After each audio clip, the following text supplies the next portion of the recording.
Lesson 6. The second way of coming to know God. The outer way. With a quick glance at the world that we live in, we realize that the world is not in chaos and disorder. Rather, all phenomena are in motion, moving towards a clear and determined direction. The facilities of the world are like a great army which has been divided into well-organized units which move in a determined direction. The following points will clarify any ambiguities. 1. In order to come into being and to remain, every living creature must be a part of a series of laws and special conditions. For instance, for a tree to be, water and suitable earth and a specific temperature are necessary for us to plant seeds and nourish them and each seed to become green and grow. 2. If these conditions do not exist, there is no possibility for growth, and the choosing of these conditions and proving the necessary preliminaries requires an intellect and knowledge. Every creature has a special effect which is exclusive to it.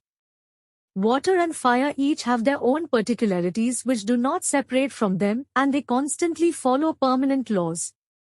3. All of the members, organs, of living creatures work and are coordinated with each other.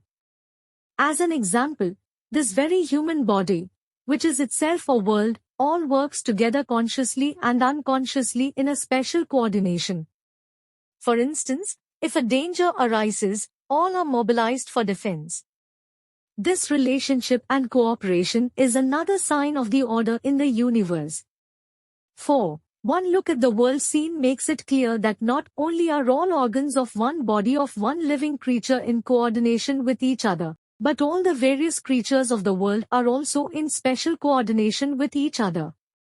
For instance, for the nourishment of living creatures, the sun shines, clouds bring rain, and the earth and resources of the earth also help. This all shows the existence of one clear system in the universe. The relationship of order and intellect. This truth is clear for everyone's conscience that whenever order exists in a facility, this shows intellect, thought, a plan and a goal. Because whenever a human being sees order, permanent laws and a reckoning of things, he or she knows that beside that source, knowledge and power must also be sought, and in understanding this, in one's conscience, he or she does not see need for reasoning.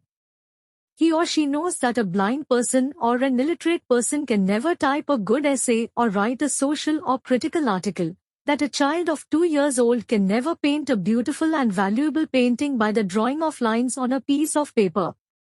Ratner, if we see a good essay or read a good article, we know that a person who is literate, or if we have seen very beautiful paintings, we will have no doubt that an expert painted them even if we have never met or seen that painter. Thus, wherever there is a sense of order, besides that, there has been an intellect, and however much larger that system be, it is more accurate and more interesting. The knowledge which brings that into being in the same proportion is greater. Sometimes, in order to prove this issue that every system needs a source of knowledge, the law of probabilities, which has been achieved in high mathematics, is used to prove that, for instance, if an illiterate individual wants to type an article or an essay or a poem by accidentally pressuring on the keys of the machine, according to the law of probabilities, this will take millions of years to attain, for which one lifetime is not sufficient. The Holy Quran says, "Soon will we show them our signs upon the horizons and in their own souls, until it becomes manifest to them that this is the truth." Is it not enough that thy nourisher is aware of all things? 41:53. Think and answer. 1. Give a few examples, other than those presented in the story, about industrial units, the observation of which shows the existence of a creator of the world who is aware. 2. What is the difference between horizons and souls? Give examples of God in the horizons and within one's own soul.